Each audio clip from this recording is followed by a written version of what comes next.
Hola, muy buenos días. Estamos transmitiendo el día de hoy, 3 de agosto. Yo soy la licenciada Brenda Ramírez y me acompaña mi compañero. Yo soy el licenciado Carlos Guillén. Y hoy le vamos a hablar sobre el caso de la masacre de Georgetown, o también como se conoce, el multisuicidio de Georgetown. También, bueno, se está impartiendo por el equipo de criminalística.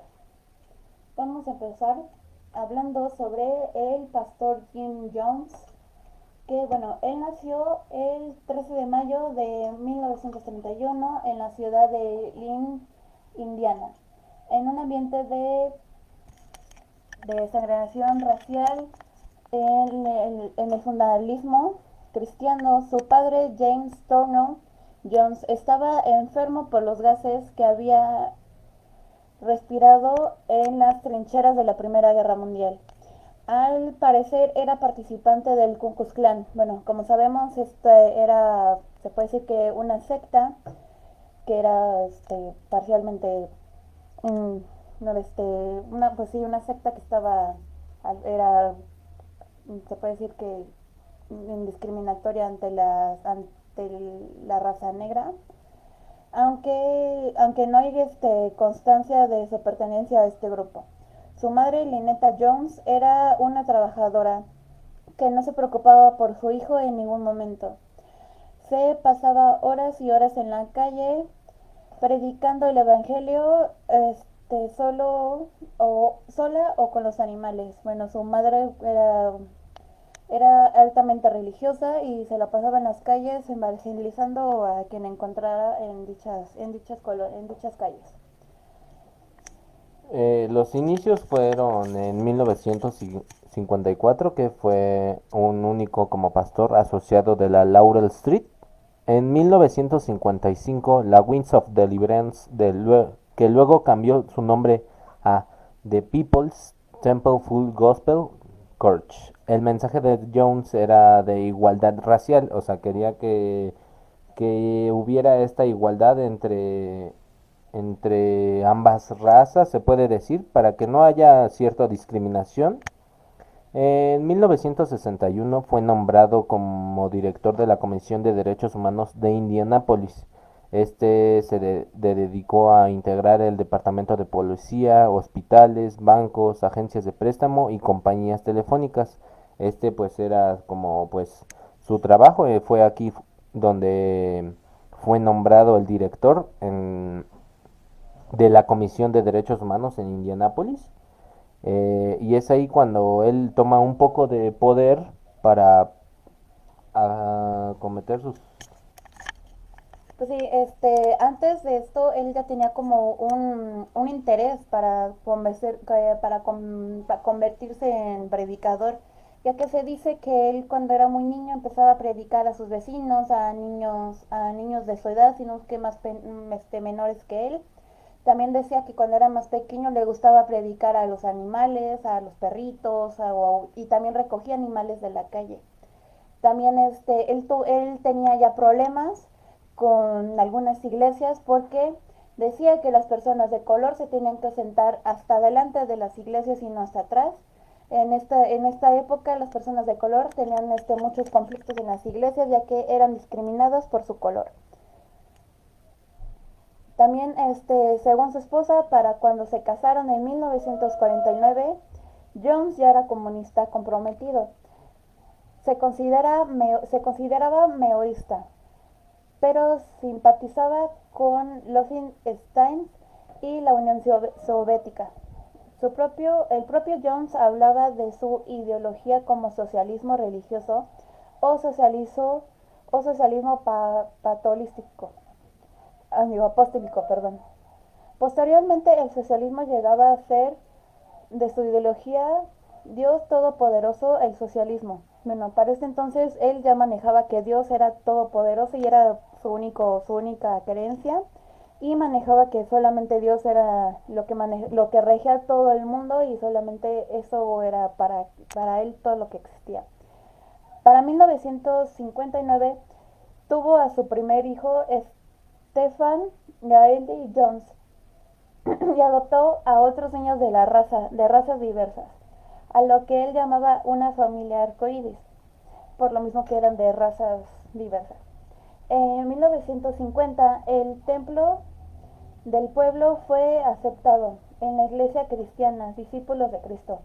En la fotografía que se aparece de este lado que se muestra aquí, era la familia que él es el pastor, esta era su esposa, y la personita que está aquí es su primer hijo, que es Stefan, y todos los que están acá son todos los hijos que llegó él a adoptar, y era la familia Arcoides, que los hijos que, como él los llamaba, y eran los hijos, la familia Arcoides, que él empezó a adoptar de otras razas y otras religiones, por así decirlo.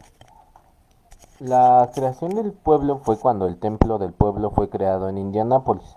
En el estado de Indiana, durante los años 50, el reverendo Jim Jones y sus 140 seguidores, o sea, ya tenían un poco más de un ciento de seguidores. Estos se mudaron a Redwood Valley en el condado de Mendocino, California, creyendo que si así estarían a salvo de ataques nucleares de los que Estados Unidos podía ser blanco. Esta era pues una creencia de él que pues él pensaban que en cualquier momento Estados Unidos iba a ser bombardeado, entonces fue así que se mudaron a California. Al final de los años 60, los miembros de la congregación de Jones habían disminuido a menos de 100 y esta estaba a punto de desaparecer, o sea, ya no tenía muchos seguidores, por lo cual pues tenía el peligro de que pues desapareciera pues se puede decir su ideología. Pero Jones logró asegurar una afiliación con la denominación de los discípulos de Cristo, y eso logró que el templo sobreviviera. La afiliación de Jones con la iglesia elevó la reputación del templo y extendió su influencia en el área de la costa oeste de los Estados Unidos.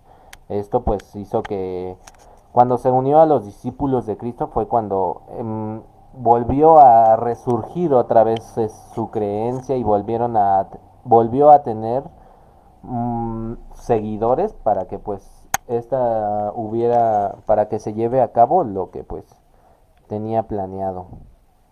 En 1974, Jones arrendó más de 12 kilómetros cuadrados de tierra del gobierno de Guyana y los miembros del templo del pueblo comenzaron la construcción de Jonestown bajo la supervisión de los jefes de comunidad. Jones volvió a California a animar a estos sus seguidores a mudarse a Jonestown. Esto fue pues con la popularidad que Jones creció enorme en su periodo y pasó de tener 50 miembros, que fue cuando se reducieron, y cuando entró con los seguidores de Cristo, que crecieron en 1977 a tener más de 900 miembros en su momento de apogeo en 1978. Bueno, en las imágenes que estamos viendo ahorita, es con lo que mencionaba mi compañero, estos son las imágenes de Jonestown, que como podemos ver era un campo bastante grande. Y aquí son las casitas que ellos tenían.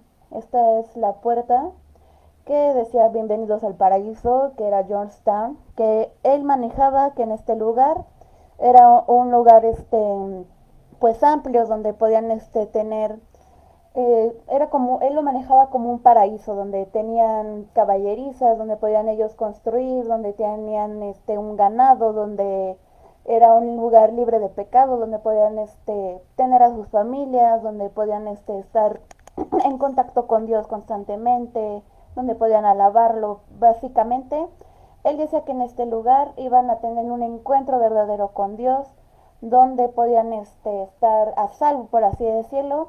Antes de esto, él decía que si se quedaban en lugares precisos de Estados Unidos, iban a llegar guerras nucleares, iban a llegar pandemias, iban a llegar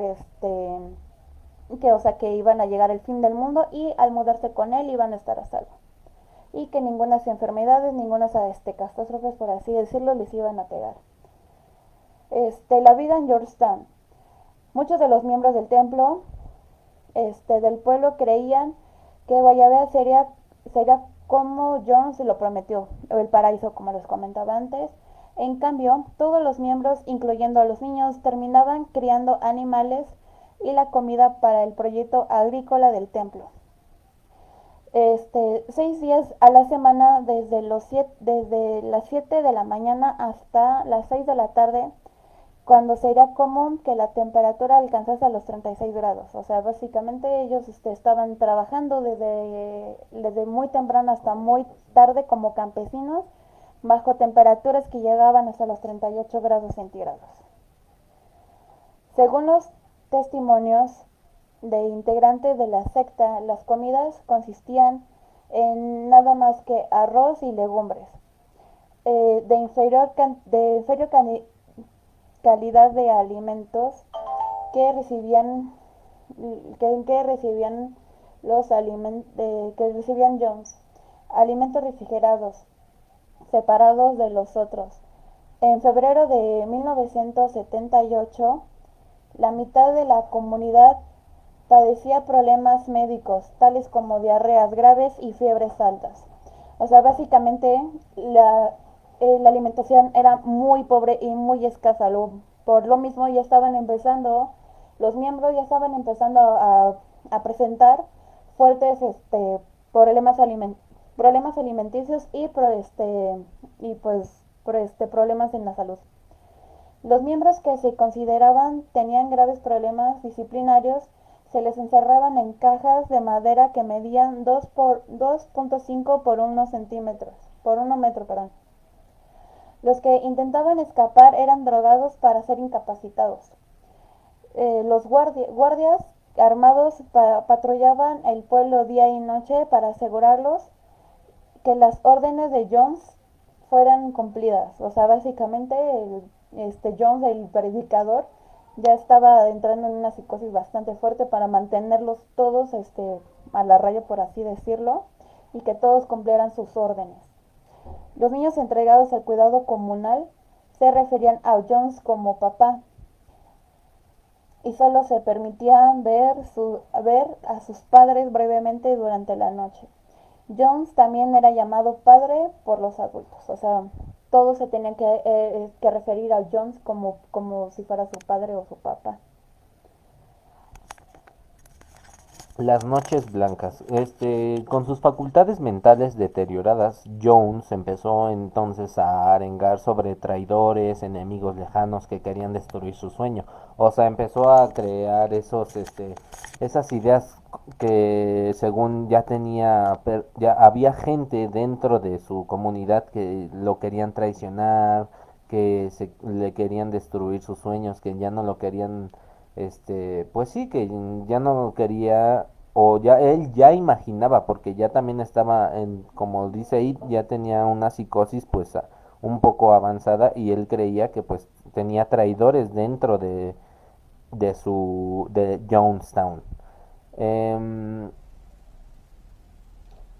Al borde de la paranoia, una o dos veces por mes impulsaba a sus adeptos a realizar como pruebas de lealtad, o sea, les hacía pues pruebas a cada uno para que pues él asegurara o él viera que pues seguían con su ideología que él les había inculcado. También hubo simulacros de suicidios masivos que incluían la ingesta de falsas posesiones de veneno. Jones llamaba noches blancas a esos ensayos por eso es que se le llamaban noches blancas, porque pues hacían simulacros, como dice, masivos, que, que incluían la ingesta de falsas posiciones de veneno. Entonces pues es ahí cuando él empieza a tener esa psicosis un poco ya más avanzada, porque pues empieza a tener dificultades para que pues con sus pensamientos él pensaba que lo iban a traicionar, que ya no iban a seguirlo, que iban a destruirlo para que pues no consiguiera pues su sueño, que su grande sueño era ser como un pastor. Este, bueno, de este lado es la única foto que se llegó a a recuperar o a tomar, por así decirlo, de esas noches blancas que está de este lado. Se puede ver aquí una discípula que está como que intentando de ingerir algo, que es de esas noches blancas. Y aquí se ve al pastor Jones, pues haciendo esos simulacros de esas noches blancas. Bueno, el investigador Ryan. El 14 de noviembre de 1978, el congresista estadounidense Leo Ryan viajó de Georgetown, de, viajó a la ciudad de Georgetown, localizada en 240 kilómetros de Georgetown, acompañado de la delegación del Congreso periodista que algunos residentes de la secta, para comprobar si eran ciertas las acusaciones de los fraudes, elevado del cerebro, aceleración y tráfico de drogas. O sea, ya tienen como que noticias de lo que se estaba viviendo en Georgetown. O sea, más o menos ya estaban como que llegando noticias de lo que se estaba viviendo en el pueblo de Georgetown, como que ya estaban teniendo algunos indicios o sea, de lo que se estaba viviendo, de cómo trataban a la gente, de lo que estaban, o sea, de lo que se estaba haciendo allá, ¿no? El 17 de noviembre, Ryan y un asistente lograron entrevistarse con varios integrantes del grupo comunitario. La visita se desarrolló con un clima cordial. O sea, al principio como que los trataron bien, pues sí, aquí no pasa nada. Y pues como que todo muy normal al principio. A la mañana siguiente, antes de que Ryan regresara, el ambiente cambió radicalmente. Algunos residentes pidieron que si se podían ir con él. O sea, algunas personas de ahí pidieron irse con él. Este, el, Esto desató la furia de Jones, obviamente, y desató la furia de algunos miembros más del fanatismo de Jones, y desató la furia. Después de esto, el congresista fue atacado falladamente con un cuchillo. Alrededor de las 15 horas, Ryan y 14 de la comunidad fueron llevados a la pista de aterrizaje del puerto.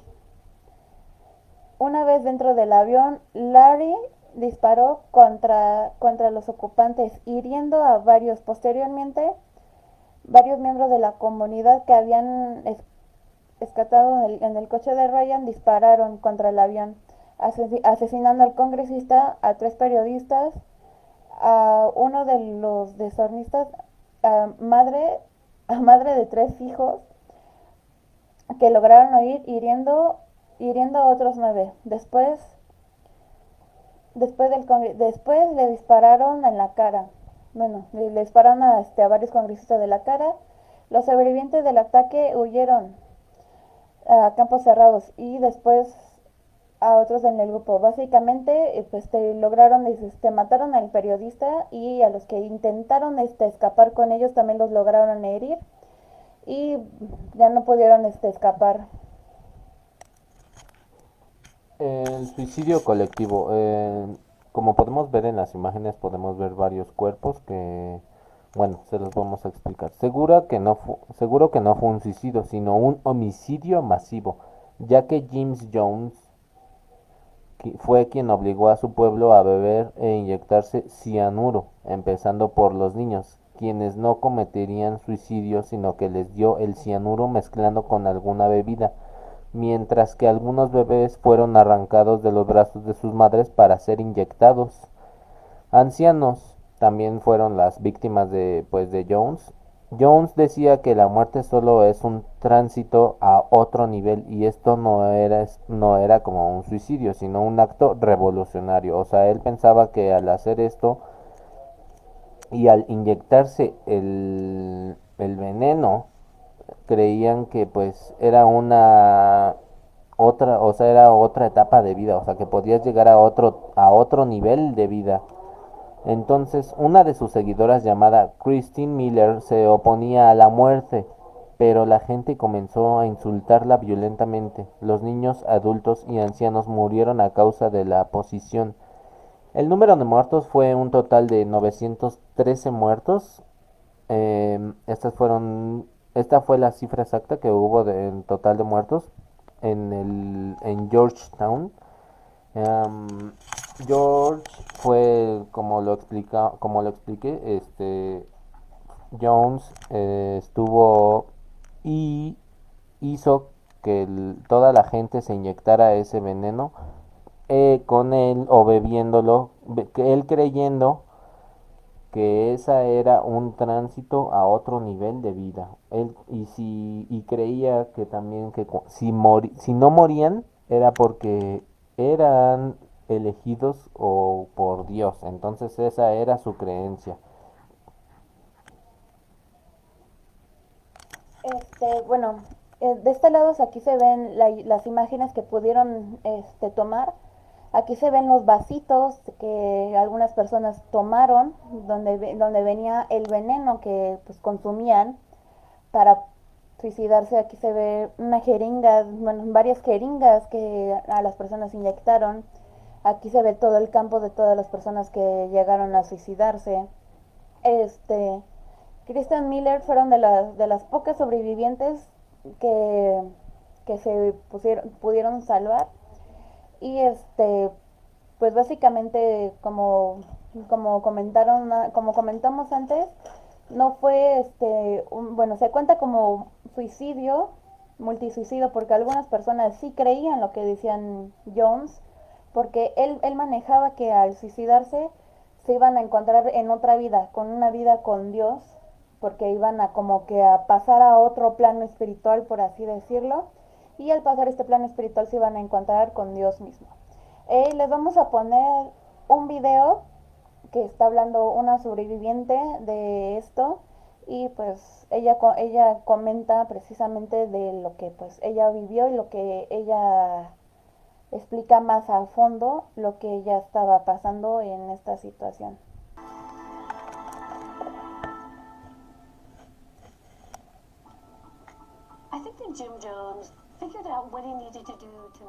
Pienso que Jim Jones hizo lo que fuera necesario para manipularnos a cada uno de nosotros en nuestra posición de profundos creyentes. En eso él fue un vendedor y yo le compré lo que decía. Me uní al grupo del Templo del Pueblo en marzo de 1970. Lo hice después de buscar algo que luchara por la justicia y quisiera un mundo mejor.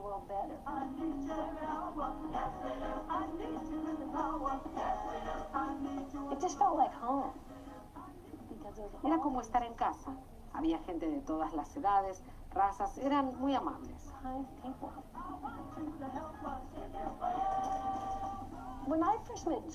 Cuando conocí a Jim fue algo tan casual. No hay ninguna presunción de importancia o ego. Si estabas sentado con él en un grupo de personas, sabía exactamente lo que querías escuchar.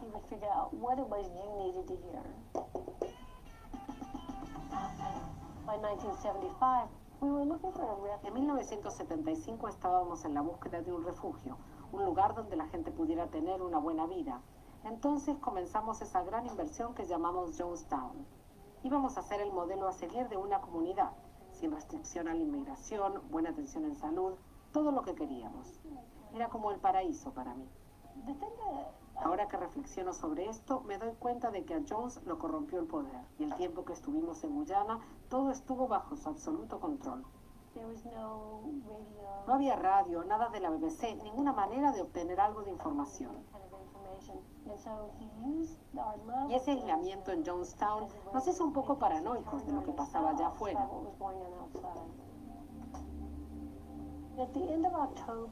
En octubre del 78, Jones me pide que lo acompañe a la capital a comprar algunos suministros. Estando allí, lo contacta el senador Leo Ryan y le dice que ha recibido algunas denuncias y que quiere ir a Jonestown a verificar. Jones refuerza su adoctrinamiento diciendo que la visita era para quitarnos lo que habíamos logrado. Entonces comienza a hablar en un modo fatalista. Vivimos a nuestra manera o nada.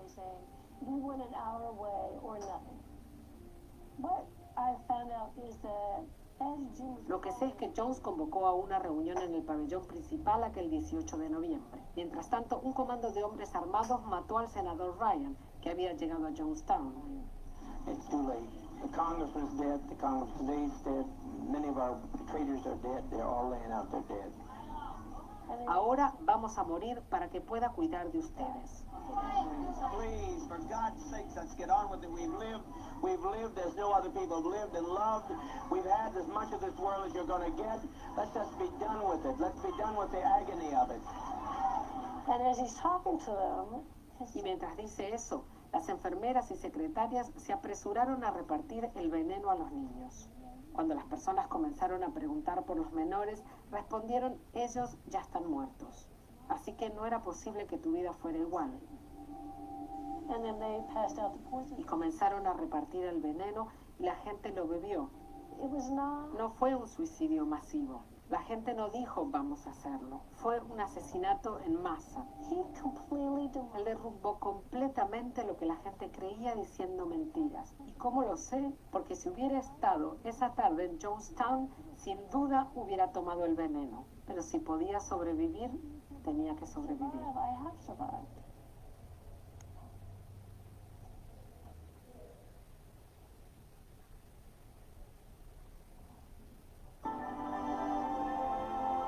Bueno, como ya lo escuchamos, pues sí, era básicamente estaban como que viviendo, como lo comentaban, era un vendedor. Sabía cómo llegar a la gente, sabía qué decir, sabía qué palabras decir específicamente. Sabía específicamente qué decir para llegar a la gente, sabía cómo hacer que se sintieran a salvo, porque en cierta manera estaban viviendo en un paraíso, por así decirlo. Pues esta persona se empezó a corromper por el poder, por así decirlo. Pues como vimos también en el video, no fue fue considerado como un suicidio en masa, un suicidio mayor, pero como lo vimos, sería más un homicidio múltiple por la manera en que pues este Jones no mató a esa gente con este veneno. También podemos saber que pues bueno, lo que da a entender es que era un pastor y que la ideología que él tenía se la quería inculcar a la demás gente, pero no sabía o no entendía la demás gente cómo es que Jones había llegado a hacer a contactar lo divino, por así decirlo. Yo creo que era como las personas que saben cómo vender, ¿no? Como las típicas personas que te dicen, tómate esto y vas a bajar de peso. Son como las personas que saben cómo endulzar a las otras personas, como vender un producto, como, pues sí, saben cómo endulzar a las personas, como saben cómo venderte algo. Como lo dijo la chica del video, es como un vendedor. Saben cómo llegar a las personas y esta persona lo supo. Como de la nada, como de 5 personas, como de 10 personas supo llegar a 10, a 900 y así, poco a poco. Y de la nada pues llegó a tener tantas personas pues bajo su yugo. Y pues así como estas personas hay demasiadas sectas y pues así de la nada llegan a tener demasiadas personas bajo su mando. Y pues sí, ya con esto yo creo que concluimos este tema por hoy. Y pues así, como muchos de estos temas hay varios. Y pues por esta parte yo creo que vamos a seguir investigando muchísimos temas más si de alguno de ustedes les interesa que investiguemos algún tema en específico, pues háganoslo saber ya sea en los comentarios o pónganlo directamente en la red o mándenos algún mensajito en privado o algo así. Pues igual podemos manejarlo en el live o algo así. Y pues pues ya saben que seguimos aquí con los cursos de verano, ya sean aquí en Casa Violeta o en Patitlán. Y pues los esperamos.